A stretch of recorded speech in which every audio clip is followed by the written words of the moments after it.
Okay, MegaWhale team, welcome back to the channel and thank you for tuning in. I hope you all having a fantastic day today. In today's video, we are taking a deep dive into Bitcoin's short-term and macro price action, discussing the recent short-term pullback back towards our range low at 115,000, the weekly RSI and the risk of a breakdown, as well as our macro 4-year cycle expectations, the negative 2-bar theory, and the traditional top. We'll also be taking a look at the macro charts for both the total cryptocurrency market cap, as it is retesting a key level of macro support, and of course the altcoin market as it is broken below the $1 trillion level. Before we go ahead and get into it, make sure to smash that like button, hit that comment button, and subscribe to the channel. We post daily videos for Bitcoin focusing on the facts, the data, the technical, and the structural information. No hype, no BS, no emotion, just pure, raw TA. If that is the kind of content you are interested in, you can join us on Telegram. This is the first link down below. You'll get access to charts, updates, videos, educational posts, news events, and everything you need to stay in the loop of cryptocurrency with Bitcoin and the relevant economic news. And if you're interested in joining our VIP channel, click the pinned comment to get access to our VIP sale that is lasting for the next 12 hours. You can find out all membership information by clicking the first link, or check out a 53+ month trading track record by clicking that second link. Go ahead and check it out. You'll get access to 2 channels. The main VIP channel where we post trading setups with exact entries, targets, stop losses, trade justification, and exclusive analysis. And of course, our group chats, from our general chat to our trading chart education chat to our daily video, our help, our community trade setup chat, and of course, our trading and coding chat. Check it out. We'd love to have you in there. Let's dive on in. So taking a look at Bitcoin,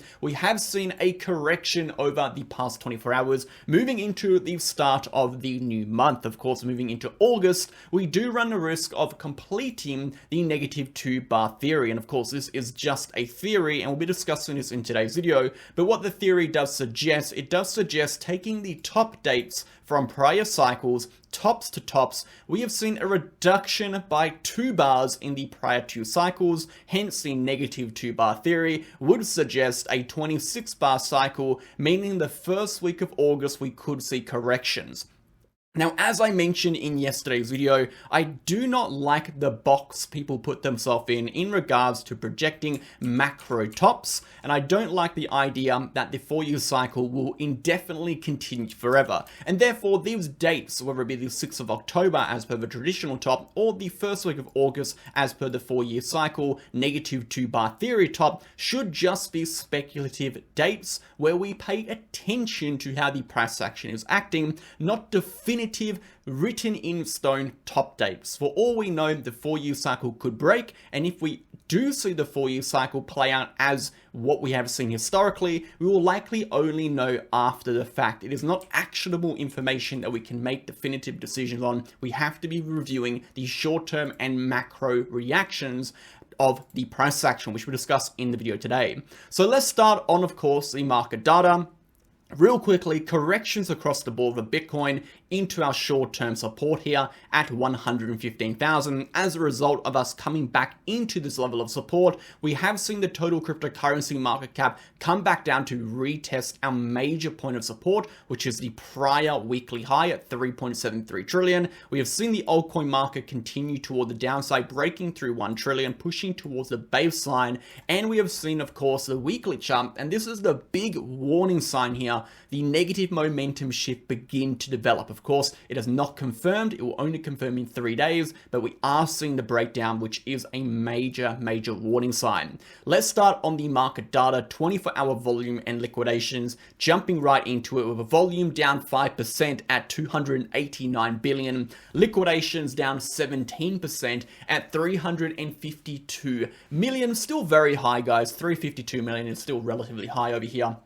with the majority of those liquidations coming from longs. You can see here 287 million coming from longs, 65 million coming from shorts. Moving over to a liquidation heat map over a 24-hour period, a lot of those liquidations coming from mostly Ethereum and Bitcoin over here. As we can see, we have seen a lot of volatility on both of those assets. Jumping over to the DXY, the DXY is actually pushing up here. Now, this is another warning sign we are watching, which is the DXY pushing back above that 100 level. We are also watching very closely this change of character level. Breaking through on the weekly on this change of character level will actually likely result in a further continuation upwards towards that 50 and 200 moving average for the DXY, which could mean a red week for the asset market. That is something we should be paying attention to if we see the DXY push up. Now, generally a red week, of course, they are not directly inversely correlated. They are generally inversely correlated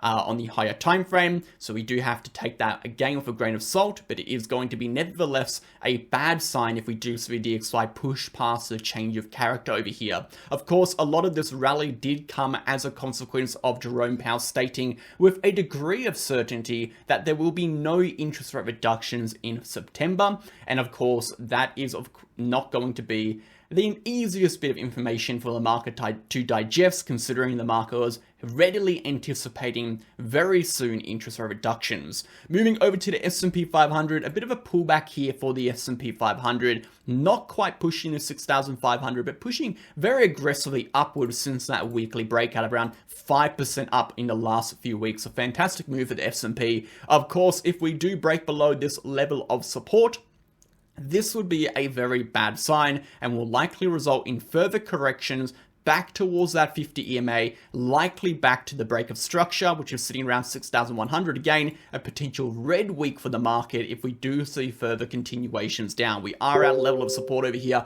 for the S&P, for Bitcoin, for the total, and of course at resistance to the DXY. We are at a bit of a pivot point moving into the beginning of August, and no surprise again, it is lining up with that negative 2-bar theory. Again, this isn't me trying to tell you that I personally believe the negative 2-bar theory will play out. All I am doing is I'm reviewing the data set. I am showing and explaining to you guys different possible scenarios that is unfolding, because I believe transparency and reviewing all of the data is necessary to come to the most educated, well-informed opinions to make your decisions on. I do not believe we should leave data out based on our personal biases. We need to be objective in our analysis, irrespective of whether or not we believe something is likely or not. We need to review it anyway and then weigh up the probabilities. So moving over from there, guys, we're going to be taking a look at Bitcoin. Before we jump into our analysis, make sure to sign up to BitGet, BitUnix, and BingX. These are the exchange links down below. You'll get a lifetime trading fee discount of 15%, which can build up to 45% based on your trading volume.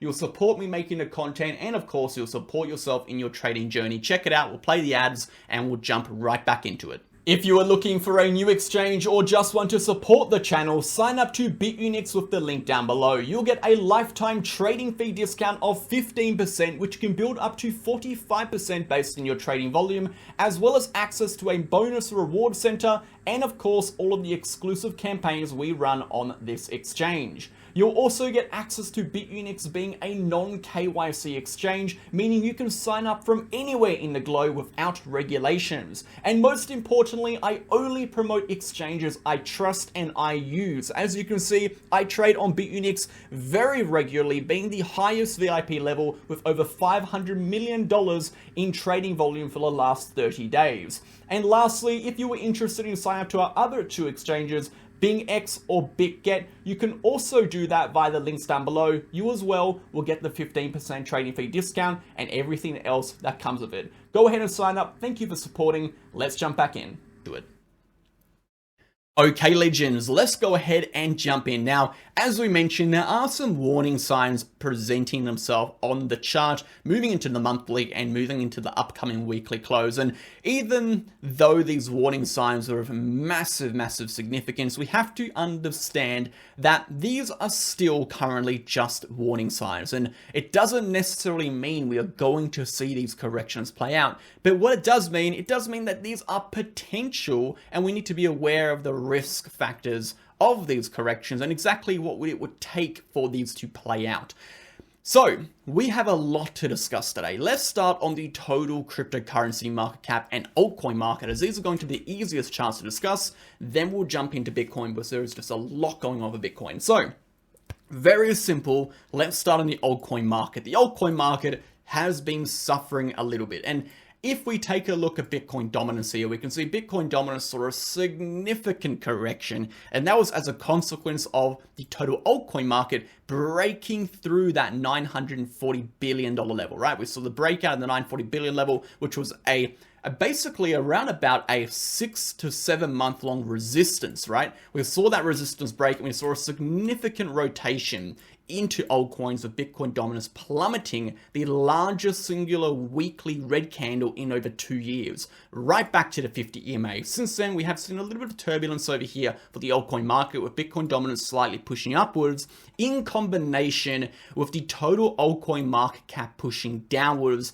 Is a prime environment for altcoins to begin to sell off and bleed against Bitcoin, which is why we're seeing Bitcoin dominance only slightly pushing up, but we're seeing altcoins really take a beating. And of course, if we factor in even more the uncertainty following future interest rate decisions, we'll see these speculative assets begin to sell off harder into what is likely to be a more stable asset, which is Bitcoin. The real thing we are watching here for the altcoin market comes to Bitcoin dominance, which is going to be the change of character. We are watching if we break back above here, it is going to be most likely very big trouble for altcoins. We will likely see Bitcoin dominance push all the way back upwards until we break back above this change of character level. We are compressing between the change of character and the 50 EMA. Whichever way we break will likely determine the direction of the altcoin market. So we're paying very close attention to that. When we're looking at the altcoin market for what it is, we have broken through that $1 trillion psychological support. We're around 981 billion as we speak. We do have some loose supports on the way down to 940. Of course, 940 billion was the prior 7-month level of resistance, so it is a future level of major support. But we do have the level sitting at around 958 billion, which is going to be this level of buy-side liquidity right over here. And we do have that lining relatively well up with the baseline of the Ichimoku cloud. So we could see a little bit more of a pullback here for altcoins into 960 before we then see a continuation back upwards. But for that move to play out and for us to avoid a continuation right down, Bitcoin will need to bounce at a very important level, and that is going to be the level sitting just above 113,000. If we take a look at the VRPV range, we'll discuss this more in just a second, we can see immediately there is a massive VRPV gap sitting just under this 115 low. And you can see in the VRPV right here, it drops off significantly into 113. So if we do see a liquidation grab into 113 followed by a rally, what that would translate to altcoins would be a drop into the baseline of the Ichimoku cloud at best, at worst, a drop into the buy-side liquidity, and then a continuation back upwards with Bitcoin dominance then pushing back down. That would be best case scenario for the altcoin market. But again, for that to play out, we need to see Bitcoin at worst drop as low as 113,000 and at best reverse from that point immediately, not dropping through to 110. We'll discuss this in a second. So that is the altcoin market. It is looking a little bit more speculative. A lot does determine where this altcoin market is going to go, and mostly that is going to be Bitcoin. So it's looking a little shaky under 1 trillion, not looking too confident here for alts by themselves until we start to see some rotations occur again. We start to see Bitcoin dominance fall. We start to see Bitcoin show some real strength again, pushing back past 120,000. Until then, watching, waiting, seeing. Looking at the total cryptocurrency market cap, we do have some warning signs popping up here, and that is going to be something we've talked about now for the last 3 weeks, which we all know is the $3.73 trillion level, which is simply the weekly range high.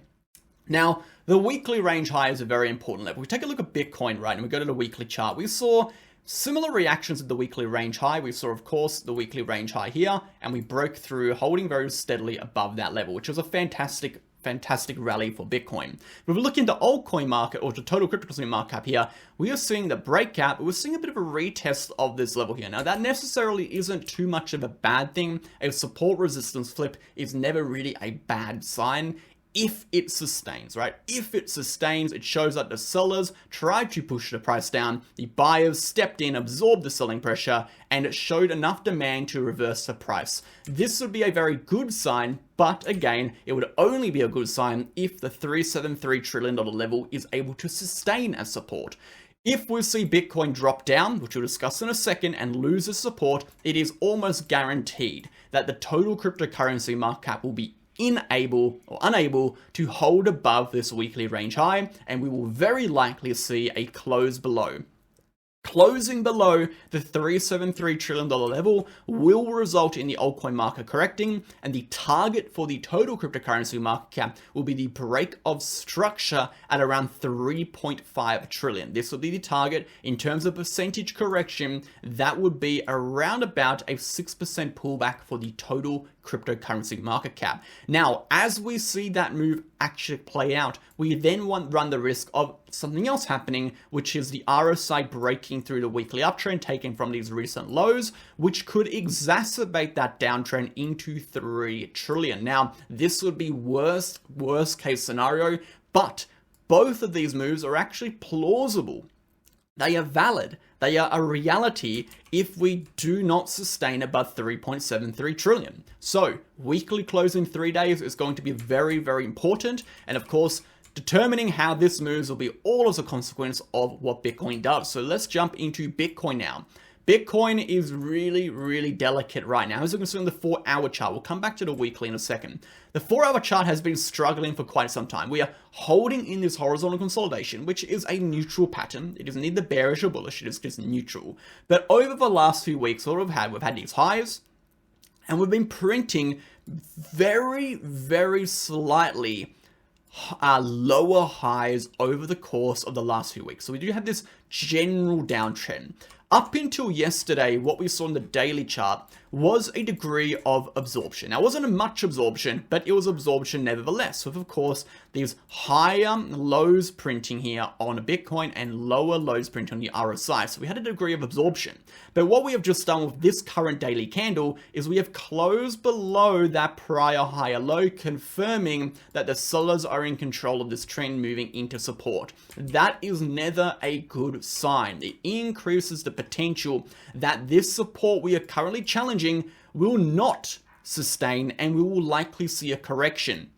Where could corrections take us? As we mentioned just a few moments ago, the logical target for a correction, if we break the range low, would be 113,500-ish. And it could go a little bit deeper, just above 113,000. It might stop just below 114,000, 113,800, but we're looking mid 113,000 as a point of support to fill this VRPV gap. This is going to be a major reversal point. If we reverse from here and we get back above 115,000, we're good.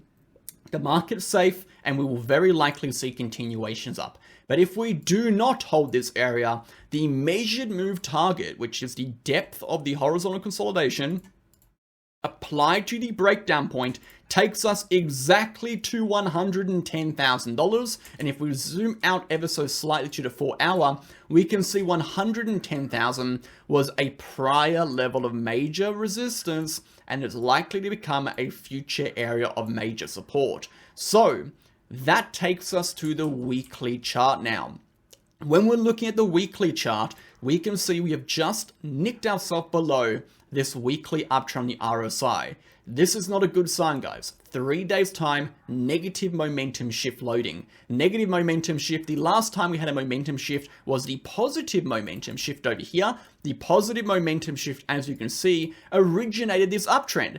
The uptrend could be ending with the negative momentum shift over here, which could start the downtrend. The downtrend target on the weekly chart would be the buy side liquidity, sitting at $100,000, meaning at best the correction takes us to 110, at worst the correction takes us to the prior high time frame support at $100,000, which runs a risk of, you guessed it, validating the 2-bar theory top, which would result in a first week of August correction, and potentially a top being earlier than the October 6, 2025 traditional top. Now, I'll say it one more time.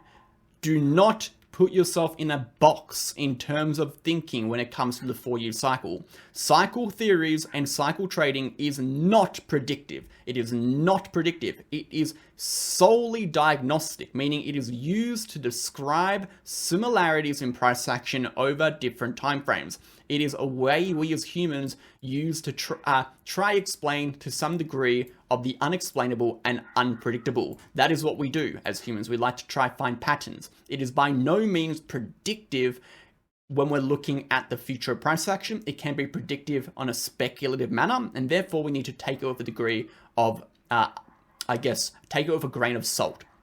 With that being said, they could mark the top dates, and on the off chance they do mark the top dates, we need to be potentially aware of that. But whether or not we see the 4-year cycle continue, we see this macro 12-month downtrend, is going to be an entirely different question, and is going to be determined by a lot more factors than the 4-year cycle alone. We have mechanisms that drive price, and these mechanisms influence people's decisions to buy and sell assets. Mechanisms such as, if we move over to, let's take a look at our DXY chart and zoom up a little bit here. Some of these mechanisms, as we can see in our perceived systematic risk model, if we zoom up a little bit higher over here, it's a little bit messy chart, things like inflation, interest rates, taxation policy, economic policy, governmental policy, societal perspective even, right? Because again, systematic risk, perceived systematic risk, is what drives asset prices. It is not the actual risk in the market. It's the perception of what the risk will be in a future period. The market reacts and adjusts to that perceived systematic risk. Now it is front running the later expectations. That's how the market moves. So just when the economy is looking bad doesn't necessarily mean the market's bad. Just when the economy is good doesn't necessarily mean the market's good. The market is not a reflection of the economy, it's a reflection of what the expectations for the economy are in a future period now. Very complicated stuff, but of course, if you break it down and think about it, it's actually quite simple. The market is front running. It front runs things. It tries to price things in. So when we're looking at the 4-year cycle, we can't say for certain that we're going to enter a 12-month downtrend. And that is why when you hear the word top, a lot of people naturally assign the word top to this, right? The 4-year cycle top. But I'd urge people moving now into a more unprecedented territory, right? As the 4-year cycle continues, maybe it doesn't continue, that we've stopped assigning the word top to the 4-year cycle top, unless you are talking specifically about the 4-year cycle, and start thinking of as in high time frame pivot points for Bitcoin. For an example, this was a top, this was a top, this was a top, this was a top, this may be a top. All of these are tops for Bitcoin, which resulted in corrections before we had bottoms for Bitcoin, right? I notice everyone likes to say these are bottoms, but no one likes to say these are tops. Again, it's because people use the 4-year cycle as a overarching box. They assign their way of thinking and they stick to that. I think it's time to break out of that box and think more like a trader, trading level by level, while still applying a degree of significance and attention to the 4-year cycle, but not fully letting it guide your decisions and actions, because at the end of the day, it is a speculative model, and that is just what I'm doing. Of course, if you have a different opinion, you are completely and within your rights to have different opinions. I'm not trying to tell you how to trade. I'm definitely not trying to tell you what to think. I'm just sharing with you guys how I view the market, what I'm thinking, what I'm analyzing, and if that resonates with you, fantastic. Awesome. If it doesn't, equally awesome. It's good to have different opinions, right? If everyone had the same bloody opinion, well then we'd never learn anything in life, and the market would likely be ridiculously tricky to trade because everyone's going to be trading in the same direction. So, of course, view it how you want to view it. That is how I'm viewing it, guys. In terms of Bitcoin, we're looking okay. We need to hold this level. If we break below this level, we're looking very, very shaky. We're going to see pullbacks. It is highly likely we see pullbacks if this level is lost. We do see the 200 moving average pushing up potentially into an area of support. So watching this very, very closely. So some big warning sign popping up, guys. Whether it be on Bitcoin dominance, whether it be on the total, whether it be on the altcoin market, whether it be on the weekly chart, whether it be the traditional 4-year cycle and negative 2-bar theory, whether it just be the correction into this range low, or even the recent daily close. Some big warning signs popping up, but as we said in the beginning of the video, these are just warning signs. They are not playing out yet. Just like when you're driving on a road and it says, warning, sharp turn ahead. That doesn't mean you're on the sharp turn already, you're going to skid off the road. No, it's telling you to be prepared and to slow down just in case that road is dangerous and just in case you see you struggle to drive or you slip off the road or some shit. A terrible analogy, but I think you guys get the point. The reality is, while these supports are still valid, we have not activated those correction signals yet. There is still hope for Bitcoin to bounce, but we need to be aware of these warning signs so that if by any means we do correct through these supports and we see these pullbacks, we are able to contextualize what is happening, how much significance we need to apply, and what targets we are watching out for. So hope for the best over here, pray for the best, expect or be prepared for the worst, and let's see how this weekly candle closes. Thank you guys, have a fantastic day. We'll catch you all in tomorrow's video. See you then, bye.